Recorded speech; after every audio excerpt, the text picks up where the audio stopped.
Welcome back. It's time now to take a look at the top business stories. Dubai's economic outlook looking positive for 2011. Master City and Siemens sign agreement on strategic partnership. And biggest Wall Street insider trading case takes central stage.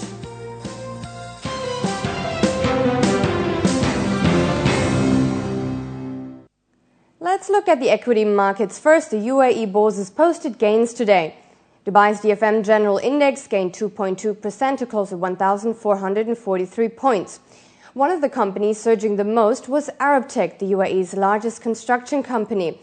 It last year posted a net income of 307 million dirhams. That was less than expected. Still, the shares soared nearly 8% today. Drake & Skull gained 4.8%. Index heavyweight Emaar Properties rose 4.7%. Emirates NBD gained 2.2% and Dubai Islamic Bank 1.9%. 217 million shares were traded, valued at 300 million dirhams. And over in the capital, the ADX gained 1.3% to close at 2,605 points, with the construction sector posting the strongest gains. Aldo Properties rose 1.5%, Silver Real Estate gained 2.8%. In the energy sector, Dana Gas rose 3.3%, while TAQA rose 1.4%. Index heavyweight Etisalat gained by the same amount, also by 1.4%. One of the strongest gainers was Gulf Cement Company, with a plus of 9.7%. 74 million shares were traded, valued at 97 million dirhams. And now let's look at the GCC markets, which ended higher today.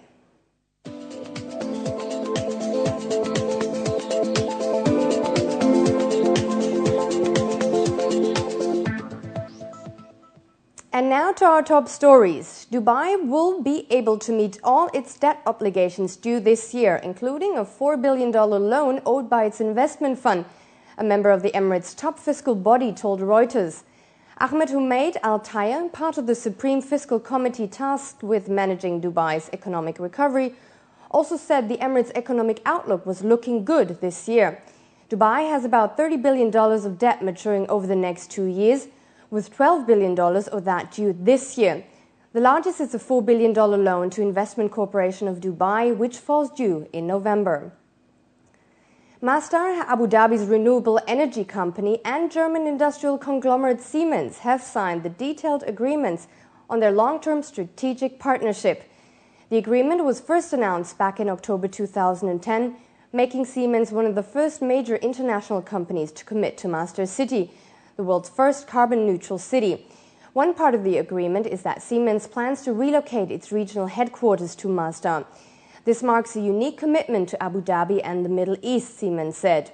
Once Master City is completed in 2020, the German company will open a center of excellence with over 2,000 experts to build renewable energy technologies. The technology unit of the Abu Dhabi government's investment fund Mubadala will build a $6 billion semiconductor factory in the emirate. The factory was part of the emirate's broader plan to diversify its economy away from oil, a company official said.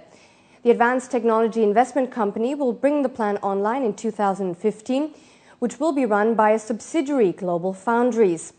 ATIC holds an 86% stake in the silicon wafer maker, with US company AMD holding the remaining 14%.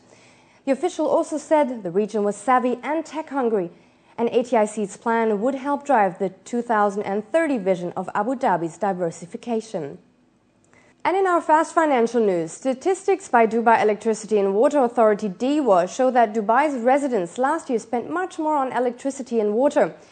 The number of electricity consumers jumped by 50,000 to 580,800 in 2010, while the number of water consumers increased by 37,000 to 507,000.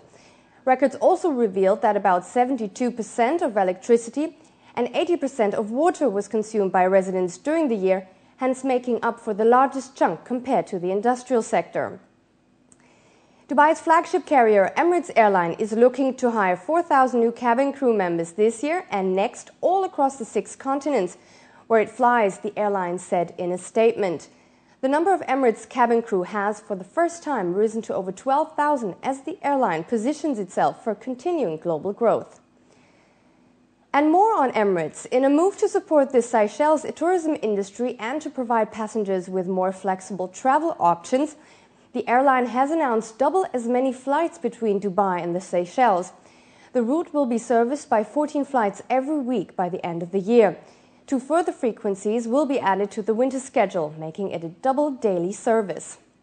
Abu Dhabi's International Petroleum Investments Company, or IPIC, plans 5-year and 10-year bond issues denominated in euros, two market sources said.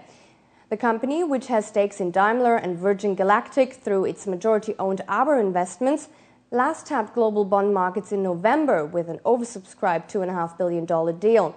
This time, IPEC could raise as much as $1 billion if the deal goes ahead. And after the break, we will run you through what's making the headlines in international business today.